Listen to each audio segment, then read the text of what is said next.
week's episode of the mixtape, I had the pleasure of meeting with Dr. Ariel Pakes. Dr. Ariel Pakes is the Thomas Professor of Economics at Harvard. He's one of the co-authors on a famous paper in Empirical Industrial Organization, known affectionately by others as just BLP, the initials of the three authors on the paper. Dr. Pakes and I discussed everything from his childhood moving into the present. We talked about growing up as a young man and being part of a socialist youth group, studying in Israel, falling in love with both philosophy and economics, as well as jazz and basketball, moving into Harvard, where he studied economics. And though he studied with John Rawls in his first year, he gradually had to let go of philosophy because he had to make some hard choices about what his career was going to be. I think you'll find it interesting to see how what maybe seemed like at the time, you might say a person that was distracted or maybe had too many things or couldn't focus. And in reality, it was just part of his production function. His tendency to have many interests and to tackle projects that seemed almost impossible was ultimately in the end part of what made him make really meaningful and important contributions to areas like IO and econometrics. He's made many such topics his focus, like patents, technology, and methods. But in the interview, it was his humility and his reflections on his life and his career, and both also the career of economists. I really enjoyed. I hope you like it too. I hope that hearing his story, you feel a little encouraged enough to continue to realize that your story matters, that you're on your own journey. It doesn't have to be his, but his wasn't like anyone else's either. And at one point, he was just also a young person or a young faculty member, just sort of trying to strike out on his own. To quote Jack from Lost, we either live together or we die alone. And I think if nothing else, listening to each other's stories is a way of trying to live together, or at least getting to know each other a little bit better, as each person matters. And each person also makes up the collective fabric of the profession itself, including you, the listener. So thank you for tuning in. Don't forget to like, share, and even possibly subscribe to the podcast. My name is Scott Cunningham. I'm your host of the Mixtape with Scott. This is my pleasure to have on the podcast today a very well-known economist, Dr. Ariel Pakes. Thank you so much for being on the podcast today. Thank you. Well, before we get started, for the sake of the listeners, I already said your name, but if you could say it again, please introduce yourself with your name, your job title, and the firm who is paying your paycheck every week or every month. My name is Ariel Pakes. I'm a Thomas Professor of Economics at Harvard University. Okay. Okay, well, before we get started, if I wanted to sort of do an icebreaker, when you think about a vacation that you've had in your life, either from being a kid or later, that's kind of like burned a memory into your head, what is one of them that you really sort of always still think about from time to time? The Galapagos Islands. Oh, wow. When did you do that? I did it, I don't know, maybe it was 15 years ago with my kids. Oh, and my wife. What was it like? It was just a great trip. There was a group of us. Everybody was sort of into nature and athletics. Nobody was, and we went around from island to island by boat. Oh, Mostly slept on the islands. Looked at nature. There's a lot of fauna and fish of various forms and birds of various forms. It's really quite amazing. How many weeks were you there? For a week or more than that? I think we were there for about 12 days, actually. Oh, what a great idea. Was that your idea or was that one of somebody else? My son was living in Ecuador at the time. And so, yeah, we do stuff like that. We've been to Patagonia, we've been to Thailand, we've been to different places, but Galapagos was very special. Your family is very outdoors. When we get together, yeah, that's what we do. Yeah, you love the outdoors. Yeah, I mean, we don't get together that often. You shouldn't get me wrong, but like, we have an apartment also in New York. I like jazz. Yeah, I like the NBA. There's other things we like in the winter, but going to beautiful places and or interesting places is a lot of fun. Oh, that's cool. Oh, that's a great. I'm gonna be thinking about the Galapagos Islands. There's not many economics conferences at the Galapagos Islands, so I've not yet gone. So I'm gonna have to probably go out of my way to go there. Yeah. Um, okay, well, let's get started. So tell me about growing up. Where did you grow up? I grew up in Edmonton, Alberta. Oh, My parents were originally immigrants from in the 1930s, Jewish oh, immigrants. America's doors were closed. They came to Canada. oh, Um, I don't know what else to say. My dad was, was one of these people who worked all the time and just wanted his kids to get an education. yeah, We got an education. I could tell stories, but that's essentially it. I mean, yeah. um, What'd your mom do? she actually, she was a very intelligent woman who at a very young age was forced to go to work because of the Great Depression and stuff like that. Oh, Uh, yeah. so when she came over, she skipped 4 or 5 years of school and did very well, but then had to work. I think she was always sorry she never went back to university. So, but she Yeah, didn't. So yeah. And what did your dad do? he, when he came over, actually, he started trading furs in the Northwest Territories. And then him and his brother founded a bedding company for upholstery and beds, which was Oh, reasonably successful. I mean, so oh, wow. What was Alberta like as a kid for you? cold. Uh-huh.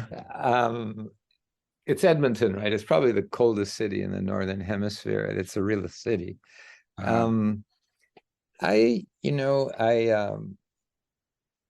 you know, I, my father was ill much of the time that I remember, and then went to high school in Edmonton. And I joined a socialist. I did two things. I joined a socialist youth movement. Oh, you did? Yeah, and I played basketball. I played almost all sports. So my time was divided between those two things. Yeah. I didn't know anybody else who did the same couple of things. Yeah. So, Yeah. but yeah. So You're the first. I thought it was a null set of socialist, kids playing basketball in high school. Now I know it's not. uh, that's What true. drew you to socialism? How did that happen? Um, it was sort of the most interesting. So it was a socialist Zionist group. Uh-huh. It was times when I don't know. My mom, not my dad, but my mom was very involved in sort of Zionism. The socialism part of it was just interesting philosophically Yeah. for me. So when I did my BA in Jerusalem, Yeah. and I had a double major. One was philosophy and one was economics. So I took two Oh, majors. did you So you got the philosophy major? yeah. Oh, okay. Yeah. So it always interested me from starting from social philosophy, but then I actually got interested in philosophy of science for a while Huh. uh, when I was in Jerusalem.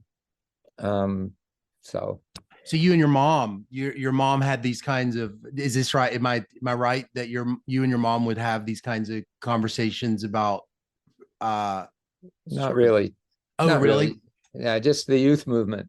It was pretty intense. I don't know So much about this youth movement. What was that? we had a summer camp. I went to twice for 2 months each. I was outdoor, you lived in tents and you discussed stuff lots. Yeah. You learned a little bit about the outdoors, but for the most part, you discussed various things. So, How we read stuff.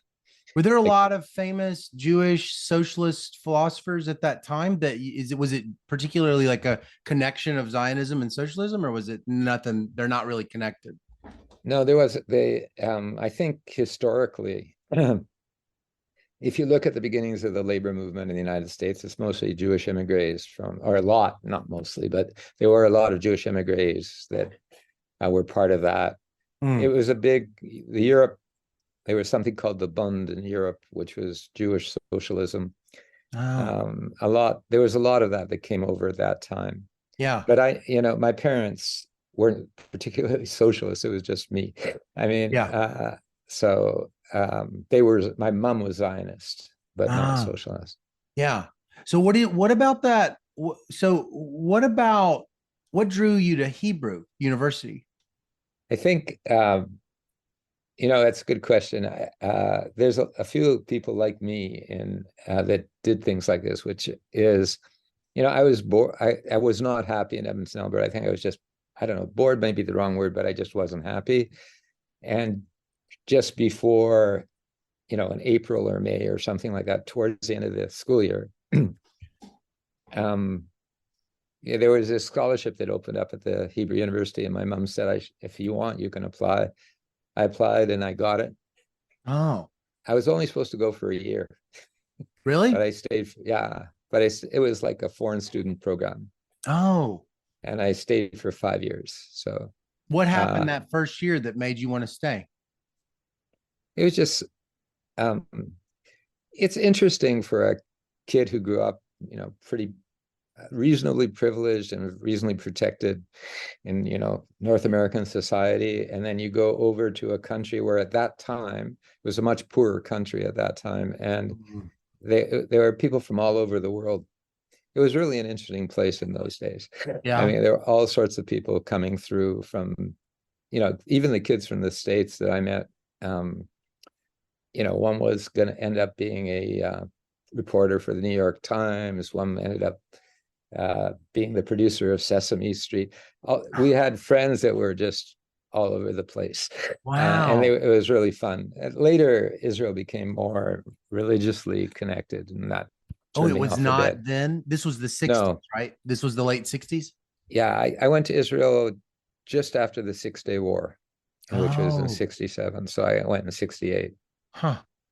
Did Israel and Hebrew have the same kind of cultural revolution kind of thing that you associate with American universities? Like, was that temperament or the music scene or anything like that kind of a No, thing?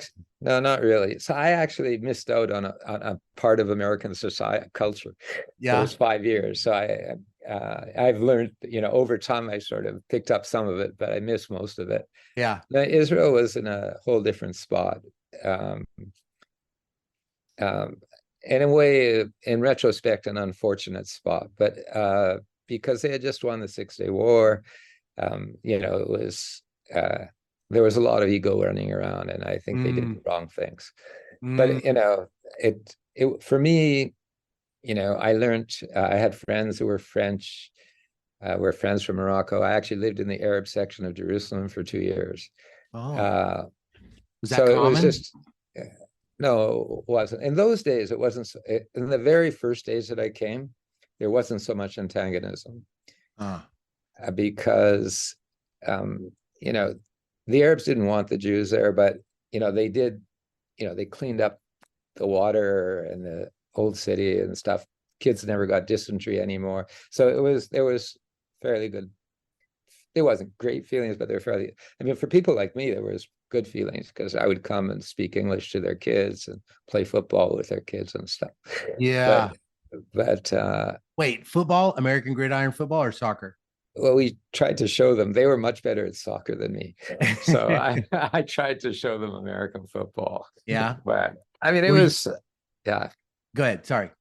No, it was fun. And I look back on it fondly those years. So uh there's a ton of stories I could tell you. Were you still following basketball? Were you No, I stopped following basketball till I got back to America. Now I follow it again. you I followed mean, it? there was about a 5 or 6 year period. Actually, after I spent 5 years there, I spent a year traveling.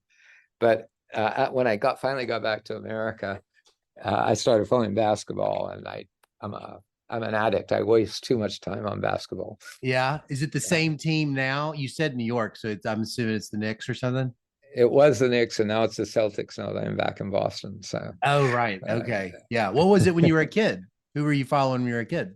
uh, I wasn't really following the NBA when I was a kid. I was just playing. That was Who my were you favorite playing? sport. I followed football.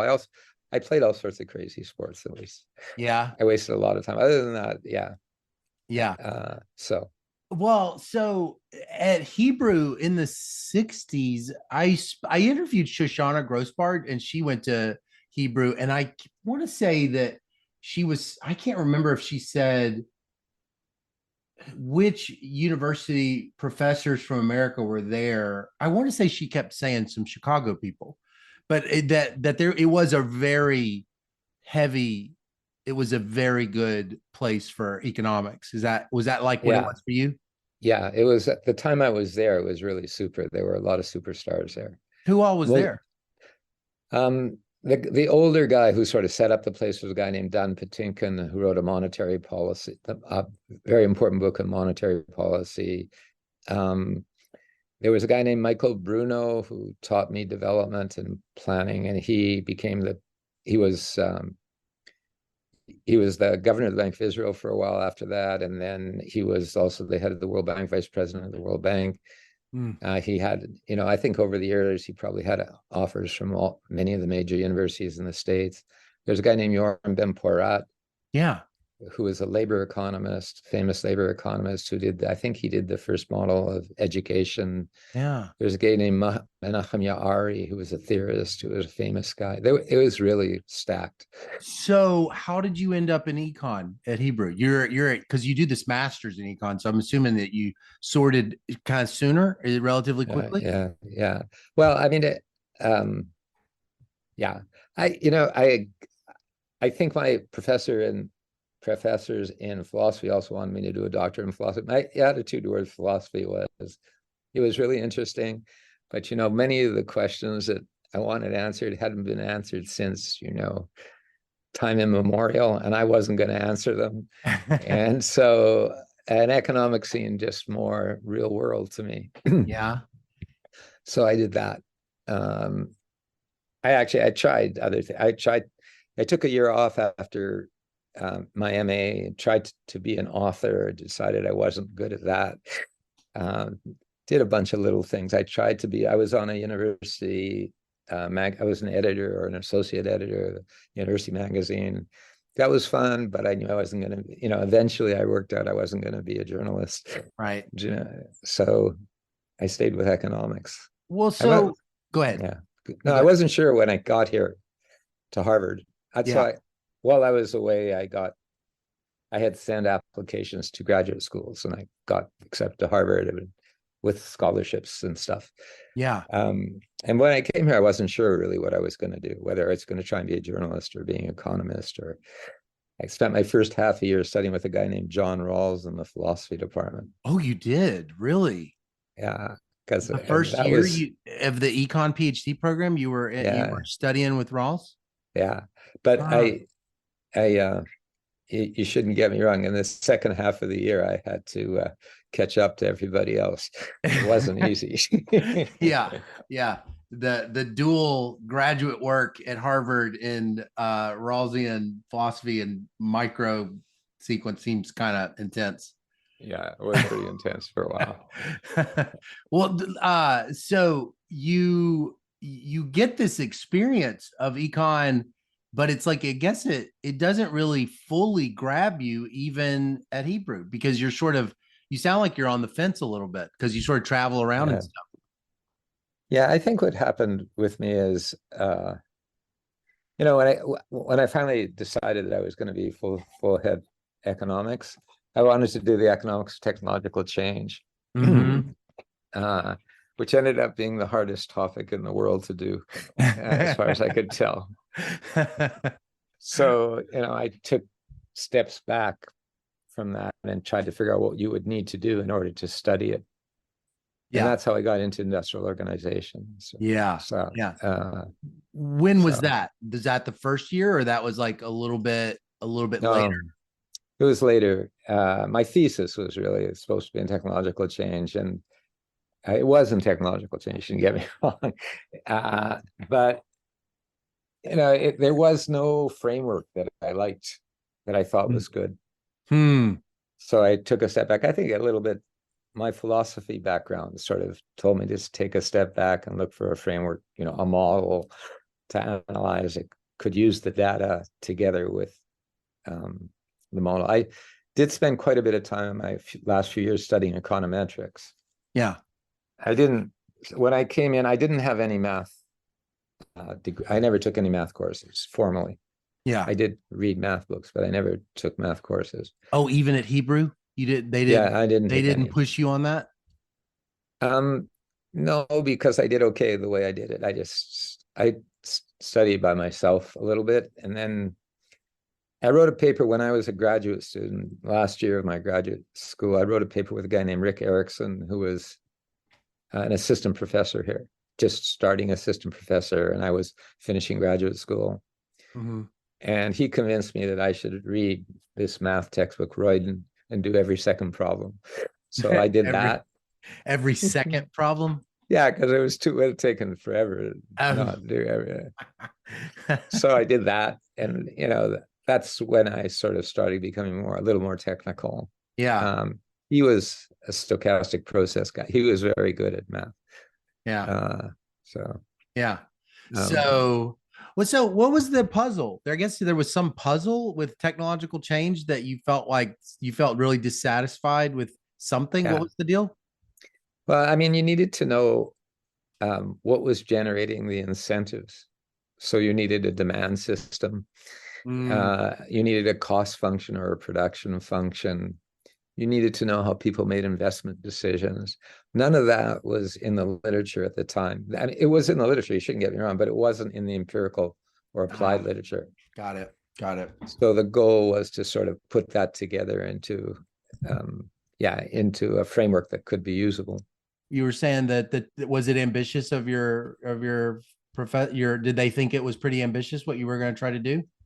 So in that context, I remember Janet Yellen was here. She was teaching us macro at the time, or maybe it was I think it was macro. And I remember telling her this, and she said, she asked me what I wanted to do. And I said, I wanted to mix empirical work with theory. And she said, that was the hardest thing to do. I remember her saying that. But I think, I wrote my thesis with, my advisor was a guy named S2E27 Grillkeys, who you probably have heard of. Yes. And Gary Chamberlain, who was the econometrician on board. And Gary was a super solid, thoughtful guy. And Steve was really just a very good social scientist. So he let me do what I wanted to do, provided it was done in a serious way. So I don't think he wasn't particularly happy with the theory part of what I was doing. Really? Because he was more of an empirical guy. Yeah, but I think he bought in eventually. Oh, so you've got like an applied guy and a pure econometrician guy. Right. And you're bringing all this micro theory to it, all this IO theory. I'm trying to, yeah. That's the attempt. Yeah. Was there nobody at Harvard at the time that would have been like a more logical fit? Or was that like just where the literature was, that it was just like? I think that's where the literature was. The only people really doing applied work, with serious sort of thought to econometrics were the labor group, maybe a little bit of public finance. But there was the IO stuff was mostly, it was the years of structure, conduct, performance. I don't know if you know though. Was still dominant. Right. Was still dominant at that time. Yeah, I forgot about that. And people who just did correlations, and that was it. So was that like so when you write that dissertation, what did it feel like to the journey of it? I remember I really enjoyed my last couple of years at Harvard. I didn't enjoy my first couple of years. It was too hard. I mean, I tried to do too many things. My father passed away my first year here. It was just a rough couple of years. But the last couple of years at Harvard, I really enjoyed. It was just a blast. I worked with different students mostly. I mean, I remember talking to somebody at Harvard who said, the one thing that Harvard's good at is if you have a good idea, they pay attention to you. And I think that's true. I think it's still true, by the way. So I didn't really connect with anybody before I started writing stuff. And then people wanted, if you had a good idea or something serious, people here will talk to you. I mean, there's no question. Uh-huh. They're busy people, but they'll pay attention to a good So that idea. was Dr. Chamberlain and Dr. Grillich. Yeah, and others also. I remember Mike Spence was here, and Oh, uh, so there was, and he was a theory guy. So he actually, I remember him saying after I gave my thesis talk that he never understood a word, but maybe we should talk. uh, uh, um, it was sort of like that. It was fine. It was did really fun. Also, the students I was working with were good. So just out of curiosity, did you ever meet David Lewis, the philosopher? no, I don't think I do. I Oh, haven't. okay. He I think was all in those circles with you over studying Schelling. He would go to the Schelling seminars. Apparently in I think he's got some signaling piece in one of his books, and it's filled with Schelling sites. I was just curious. Okay. So Schelling, by the way, was a very creative guy. I mean, from the if you think of the time he was writing, he yeah. was just he was alone. I Uh-huh. mean, so I didn't really know about him until later. Oh, okay. I Yeah. mean, yeah. So you So weren't like sorting into all these like game theorists that were like beginning to emerge. You were kind of like IO econometrics, but you could like you clearly had this like ability to kind of interact with this theory too, but you weren't going over I, there to those I guys. didn't do that. The game theory that happened at the time, there Yeah. was, yeah, I should take a step back. So there were two things that went on in game theory at the time. One was just frameworks of conceptual ideas for equilibrium notions. Wow. Okay, so it's based on some form of Nash equilibrium, usually Markov perfect or Nash, Markov perfect Nash, pricing Nash, something Nash, or Yeah. Nash bargaining. Yeah. Um, so there was that, and that did impact me. I mean, when I wrote with Rick Erickson, we were doing that.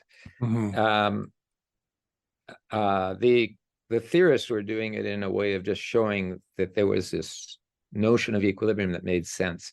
So for them, an equilibrium was just everybody's doing the best they can, so nobody has an incentive to deviate. That's it. I mean, Yeah. and you could say that in 15 different ways with 15 different conditions on it and stuff like Right. that. Right. But then the applied theorists took over, and you know, much of it was sort of demonstrating, what could happen in a game theoretic context. So when firms were interacting, what could happen? Okay, and it's sort of this is when I started getting involved a little bit. What could happen depended on functional forms, timing assumptions, whole bunch of different things. Yeah. And I thought our role as empiricists was to figure out the right assumptions for different industries, for different situations where we want to make policy. So Mm. that's sort of where we came in. When they, I think I got a little bit bored of reading one article after another, which got different answers for the same problem because of different assumptions. Right. Not that they were useful in the sense that they taught you sort of what could happen and what to look for in the data that would, structure a model in a way that would rationalize it. Right. But there was sort of no definitive thing on any industry, Yeah. which got us going, which got me and my friends going, I guess, me and my students and friends going. Huh. So, so if you look what happened afterwards to the empirical side of it, Yeah. it's mostly industry studies by single industries, Oh. and policy for those single industries. Oh. So that's still what I do, I mean, still today, though I got to admit, I'm getting, yeah, I go back and forth between methodology and empirical work, but Yeah. the empirical work is, once in except for maybe one or two things I've done, the empirical work is all focused on particular industries. Hmm. It has methodology in it, but it's focused on particular industries. Yeah. But your early work, I see a lot. about patents. Is that the same thing Yeah, as what you're describing? If it being that's like, the end of my period of technological change. oh, Uh, um, but even that works. So I got the Fish Award for patents as options in 1986, I think. uh, Um, and that medal, I think partly it was for doing an empirical study, but partly it was for I and two others in different fields did the first dynamic models of agents' behavior that were mm, estimated. hmm, So it was partly just methodology, and indeed in that paper, there was a lot of new things. For me, I was just trying to solve a problem, but in order to solve the problem, I needed these new things. So there was, I think, maybe the first simulation estimator in actual estimation. uh, Dan McFadden had been using it to figure out whether rapid transit would work in Berkeley, right. but not in an actual estimation algorithm. It was Oh, maybe the first paper, certainly the first paper who solved a dynamic program and then and then integrated out over people so you could only get aggregates, because I only saw the fraction dropping out in every period and stuff like that. So there was a lot of methodology in it, which is, I think, part of the reason I won the Fish Award. huh. It was my first big paper. Did you have a sense that it was going to be a Mount Everest kind of climb, big paper that Yeah, you were going to have to like do a bunch of creative stuff? yeah, as I went on, I figured out that I needed to do a bunch of stuff. I mean, I didn't. It was the same with almost everything I've done, which is I start on a problem because I think it's an important problem, and then I run into problems, and I often end up asking friends how to figure it out. Like Uh-huh. somebody who's better than me at econometrics. In this case, by the way, um, the year that I was writing patent as options, I had come back here to visit Harvard. Svi Grolkes had invited me back for half a year. Uh-huh. I didn't have to do anything except for research. But Dan McFadden and Chuck Mansky and the MIT crowd were holding this seminar, which was any problem you have that we don't know how to answer, you can come and give a paper.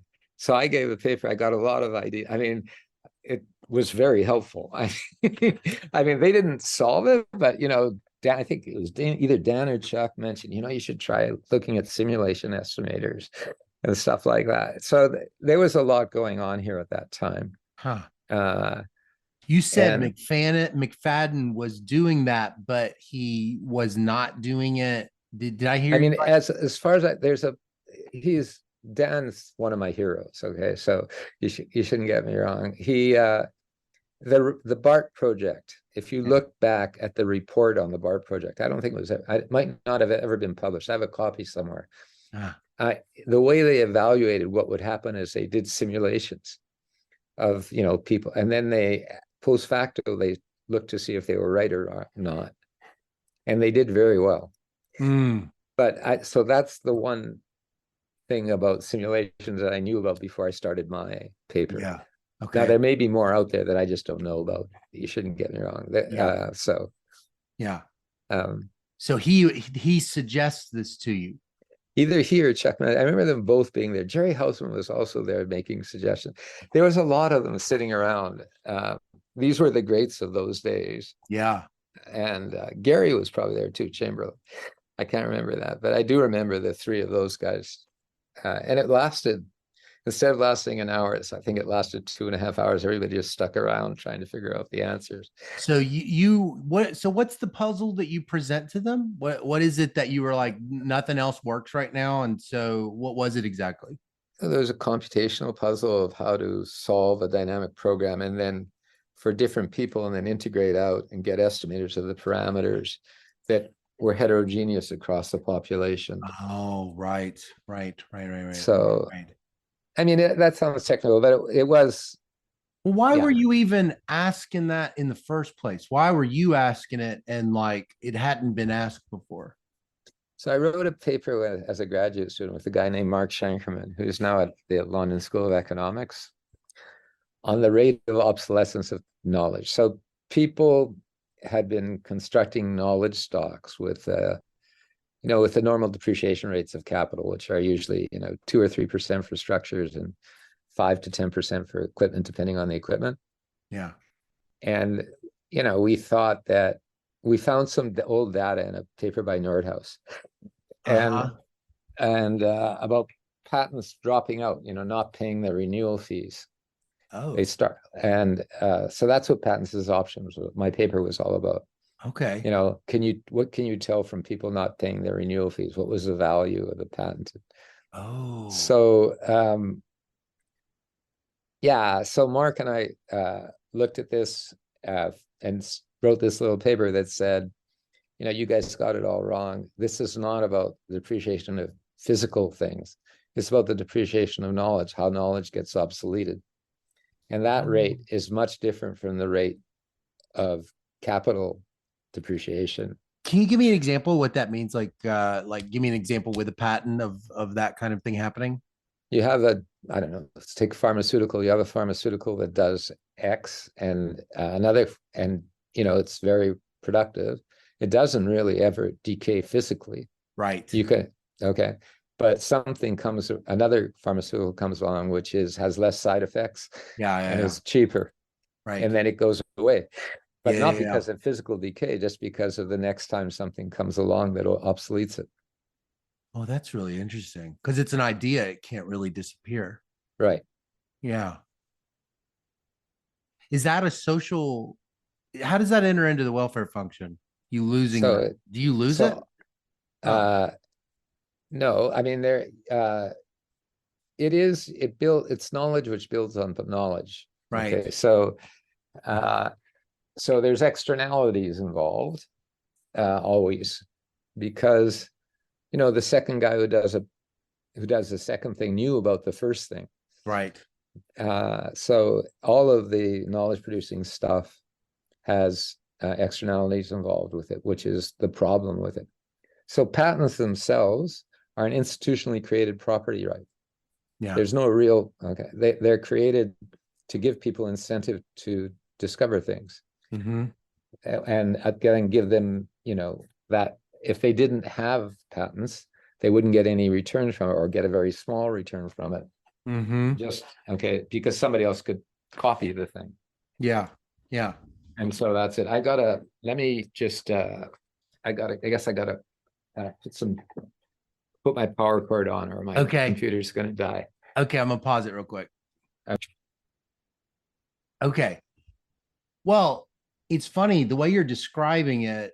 You could think about that crowding out of knowledge or bumping it off, and you don't really necessarily have to bring in markets. And even though you said it's a property right that provides incentives for people to engage in research and development, but I could imagine under different market regimes, that it doesn't necessarily always have that it isn't maybe always unambiguously positive. And I'm just curious now, how do I need to think about that process of like knocking something out? So there's two parts of this. So the stuff that is, the national research labs and the universities that are funded, in the hospitals, also some of the research in hospitals, are funded largely through the government, because there is very little incentive for a private company to do the basic research that they're doing. Mm-hmm. Even if they did discover something, there are two aspects of it. One, if they did discover something, somebody could copy it. But the other thing is, we don't want them to keep it proprietary, the basic research. We want everybody to know about it. So that's the reason for things like the National Institute of Health, all the national research labs. The thing that's true is, at least in health, which I've looked at, the US is doing much more than any other country per capita, and also per GDP. It's striking, the difference. So there's that stuff that's funded by government. And then there's private firms And you can't expect the private firm to do something without a return. I mean, Yeah. it's a fiduciary responsibility of the manager to do that. Right. So, and those are all markets. It's so, the one I've been thinking about lately is pharmaceuticals. But so those are all markets with firms competing against each other. Mm-hmm. And so you need the IO is determining the incentives and how they interact with each other. Mm. The industrial organization of that. Mm. That's a very that's sort of at the limit of what we can do right now in industrial organization. Oh, that's fascinating. So, I do want to keep talking about that, but then I won't get to other things. So, yeah, it Okay, go. funny as I hear you say that, I wouldn't have anticipated you pivoting into automobiles and specific prices or specific markets like that. But is there a logical kind of path from what you were working on? I mean, because you do mention McFadden, and then there so much of this paper I want to talk about, I can see the connection. But was that a bit of a smooth transition, or was it sort of different? So I think what happened with uh, the auto stuff was Jim Levinson showed up at Yale one day and gave this seminar. I remember his wife was giving birth, so he had to go back right away. So we went out for pizza, and he gave this. He was working on a paper with Feenstra on autos. Jim knows a ton about autos, or at least at the time, he was really very well versed.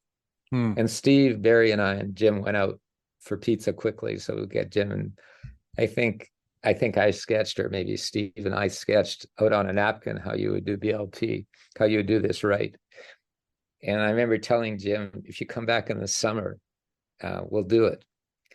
And Jim always reminded me that it took 3 years to do It was We 3 did do summers. it, but it took 3 years to do it.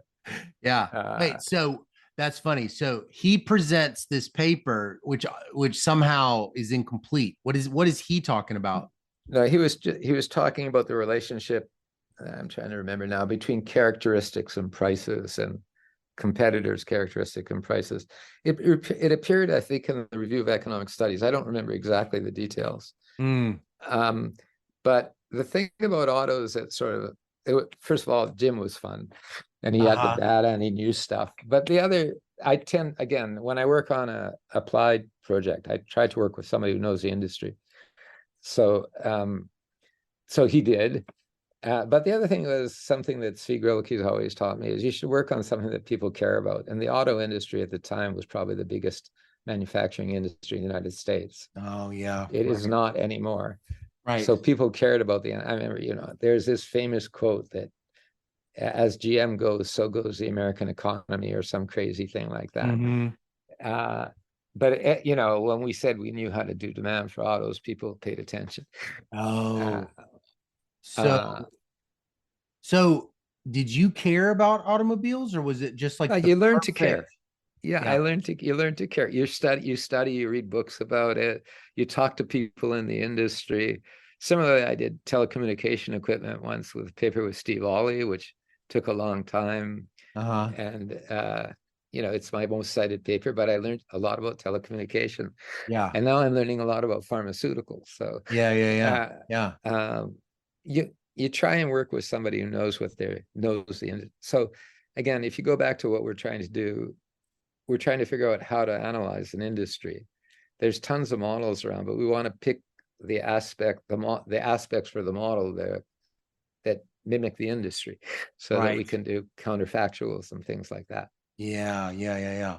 So what was dissatisfying at that exact moment where it's another one of these big problems that like you're not satisfied with the framework? What was the situation like that at the time?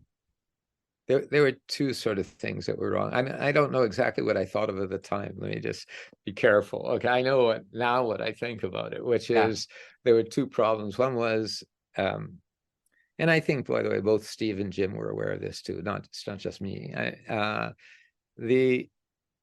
Most products, most markets for differentiated products like autos or almost anything else, there's 50 or to 100 products being marketed. So if you did a standard demand system with quantity on one side and prices on the other side, you'd have 100 prices for each product, and you have 100 products. That's 10,000 parameters, even if it's just linear. Right. That's impossible. Yeah. For anybody. I mean, there's no data set that can do that with any precision. Right. So when we filtered it down into characteristic space, all I needed was a distribution of preferences over the important characteristics. Oh. So, and then I could get you all 10,000 cross price elasticities. Yeah. Or not, I could get you. When I say it's probably wrong. It's unfair. All the characteristics. So you needed to know how to put in just like in a demand system, you have X's and then an unobservable. We needed to put in an unobservable to take care of the characteristics that we were not including. Yeah. And so we needed to learn how to do that. So, did you present any of this early on to Dr. McFadden? Dan, no, I don't think. Dan moved to Berkeley. Yeah. At some point. Yeah. I mean, I saw him in a couple of summers and we talked. When I did, so eventually, by the way, I went back to I had a Yale offer when I was just on the market. I never went on the market as a junior guy because I had this Hebrew University offer and a Yale offer before I ever went on the market. Oh. I never took the Yale offer. I went to Hebrew University and then came back. And when I came back, it was just too hard for us in Israel. We weren't making a lot of money. My wife was from Bogota, not from Israel. We had no family there to help us once we had a kid and stuff. So I came back, and when I came back, Yale said, well, why don't you come here for a half year? You don't have to do anything. Just sit in the growth center and talk to the people who are doing development. Yeah. And I took this course from this guy, and I wanted to figure out how much math I knew because I had been reading this math, but I never took a course. Right. So I went to a course by a guy named David Pollard in the stat department. Actually, he had a joint appointment in math and statistics on measure theory. So I learned a little bit about measure theory. And then about 3/4 of the way the course, I went up to David and I said, I have this problem that none of my friends know how to solve. And because I had asked a bunch of people, and it was how to do simulation estimators. So David said to me, I'll explain it to you and you explain it to economists. And then I was in Cambridge giving another seminar, and I bumped into Dan, who was in Cambridge at the time. And he said he'd just written the same paper. It was the same idea, only he did it for multinomial probits. And I was doing it, David and I were doing it more generally, but it didn't, it was exactly the same problem. Oh. So Dan organized this afternoon with 4 papers on this. So David and I came in, and then we had dinner at Dan's house after. Dan was great like that. He was always like that. But you can see what goes on. Something happens, you realize you can all of a sudden do things that nobody could do. Yeah. That might be important, and everybody gets excited and starts working together. It's just a lot of fun. Yeah. So we worked really hard on the simulation stuff. For me to keep up with David was because I didn't have the math background. David taught me things point why, he would go to the backboard and show me exactly why it works. And then I'd go home and study it. He'd show me something else. It was great. It was a lot of fun. I once heard this journalist interview Dizzy Gillespie, but you've maybe heard this story, or maybe you'll appreciate it. And he said, well, why did you set out to invent bebop? And he said, well, I didn't set out to invent anything. I just was making music. That's sort of the way I felt. I got to admit, by the way, I'm a big jazz fan. So Dizzy Gillespie strikes a thing in my heart. Not as much as Dave Brubeck, but a lot. So that's how it's been. You've not really been trying to do anything except for what? Except for just, what's the equivalent of you of just making music? It's just finding a problem that I think is important to understanding economics. Usually it's a methodological problem in a setting that has like right now I'm working on dynamics, the advertising for pharmaceuticals, and whether that's good or bad, and what happens if we stop it. You might not know this, but we're the only developed country that other than New Zealand, we're the only other developed country that allows advertising for direct to consumer advertising for pharmaceuticals. It's illegal in Europe. Why? What's the problem? That there's, I The guess, argument. yeah. There's two parts of it really. One part of it is, they have incentives to sell you something you might not need. And the other part of it is, of that part, I can give you the other argument also. But the other part of it is, it's largely business stealing. That there are 14 drugs that do the same thing. And by allowing, this is just a waste of energy. They have to go to their doctor anyway to get it. The doctor will know these things. We allow advertising direct to doctors, just not direct to consumers. So why should we allow direct to consumer advertising? What do you think? There's the other. What's the other argument? I'll ask you what you think. The other side of the argument, I'm trying to figure out what I think right now. But the other side of the argument is, by the drug companies, is largely, I'll give you a particular example, which is drugs for heartburn, like Zantac, Pepcid, Axid, those drugs. So I think what the drug companies would say is, maybe, who gets heartburn? Who gets heartburn are people who eat very rich foods. Okay. They're usually poor people who don't go to see doctors. Okay. And if they don't, they will see it on TV. If you tell them on TV you have heartburn and you can go see a doctor, they might go, but they'll never, if they just have heartburn, it's a normal course of events in certain societies. And they'll just and heartburn can turn into very serious diseases if it's not treated properly. Oh, I didn't know that.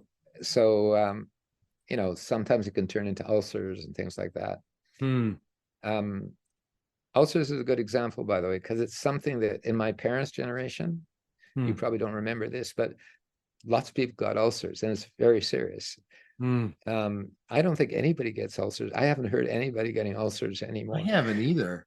Yeah, it seems more like a person says they got an ulcer, but they don't actually. I've never heard somebody actually diagnosed with one. It's usually just kind of almost like a self-diagnosis thing that I've never heard actually turn into one. Yeah. So they now can fix it. I mean, when earlier on, they now have drugs that fix it and stuff like that.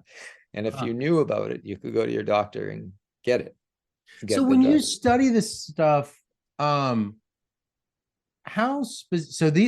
you're kind of bringing up is like really specific. It's like heartburn or automobiles or things like that. I mean, is that how it typically is working? That you're like, you are specifically very interested in, I mean, is it, you're like specifically interested in a very specific drug or whatever? Or is it like, you're kind of more, because you said methodology. So how is it fitting together?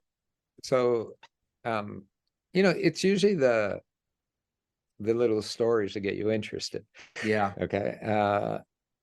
But like the advertising for pharmaceuticals, I got interested. I was always interested in pharmaceuticals. Pharmaceuticals is a huge industry and it's very important. And there's tons of regulation around it that you might want to, mitigate or change slightly.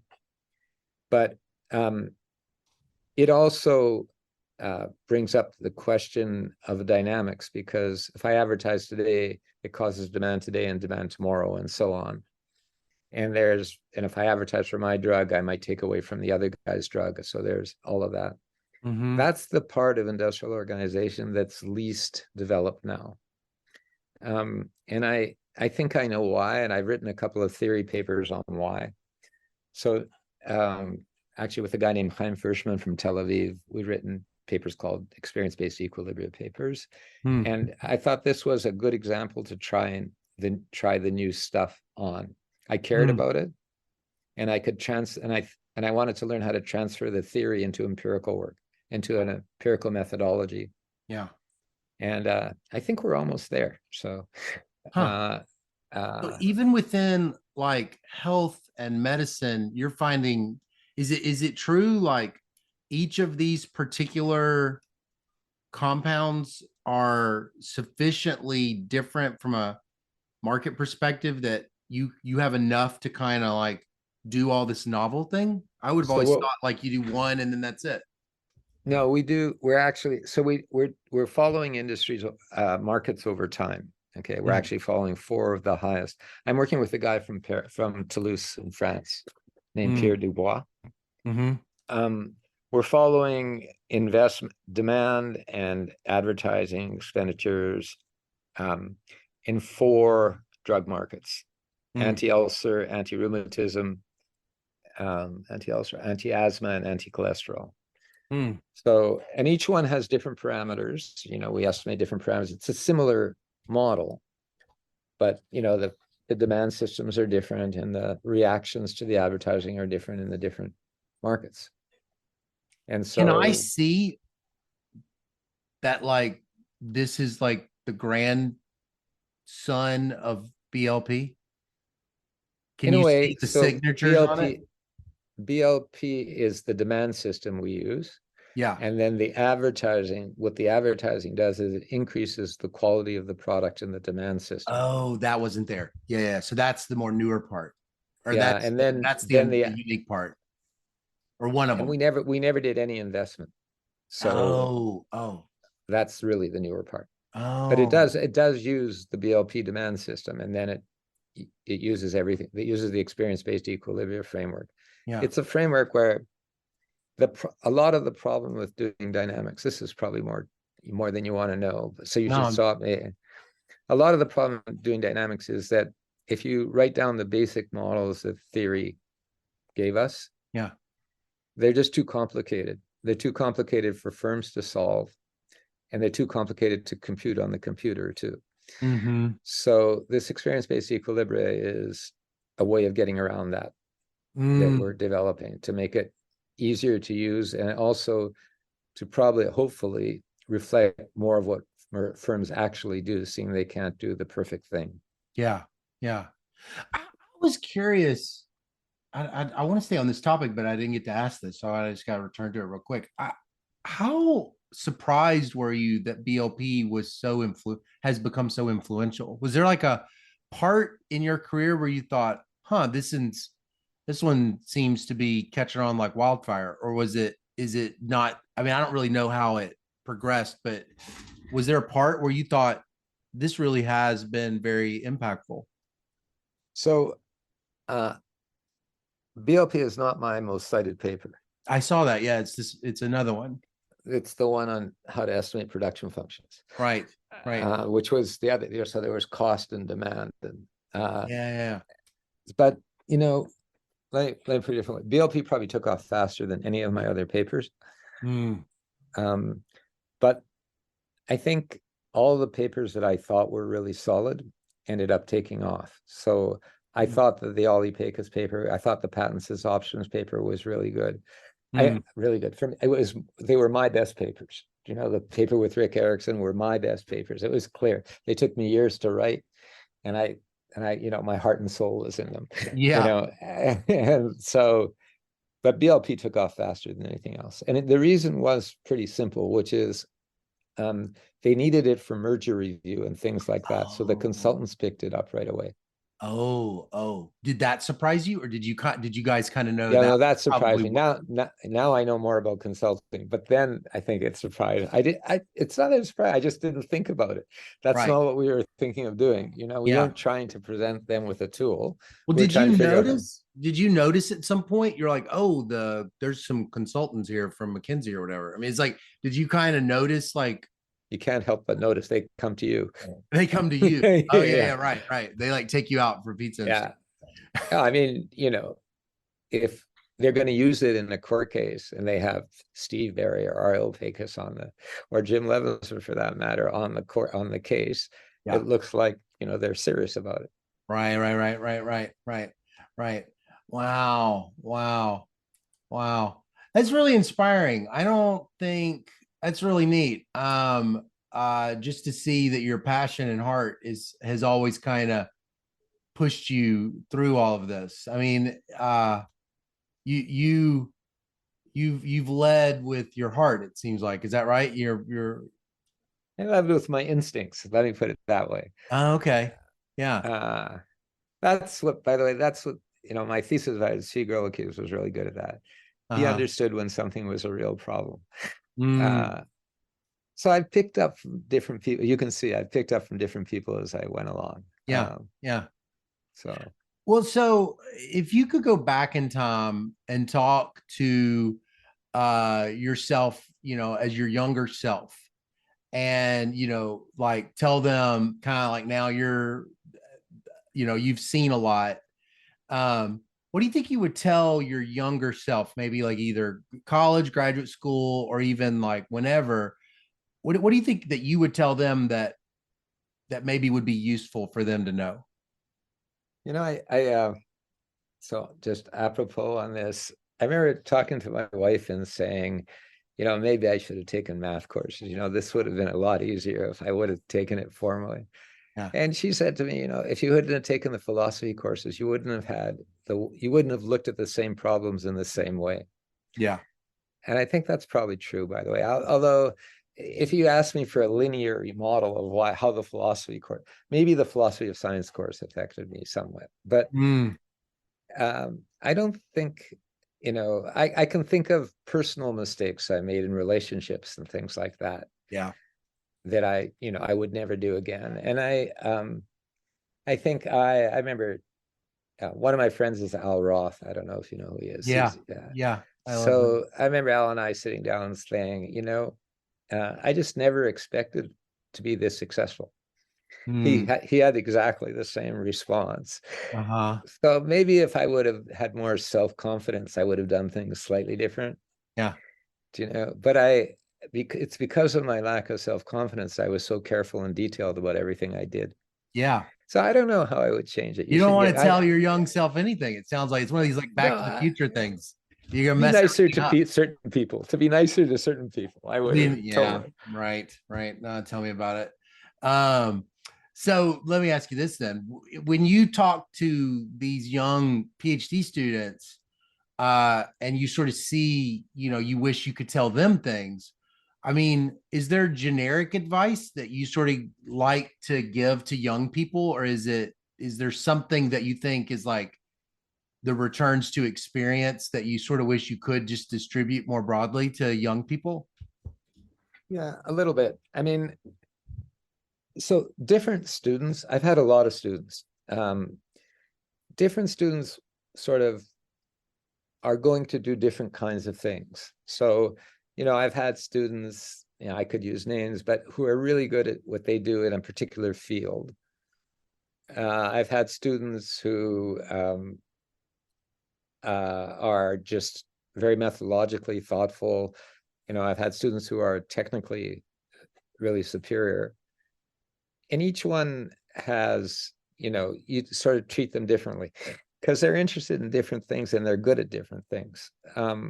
I think the one thing that I tell students, especially here at Harvard, is you have to do something that you believe is right and do it to the best of your ability. Yeah. So there's around here anyway, people tend to write 3 or 4 papers. And I tell every student who comes in, on the market, people aren't going to look at one paper. They don't have time. There's 50 guys on the market. They're not going to read 50 papers. They're certainly not going to read 3 of your papers.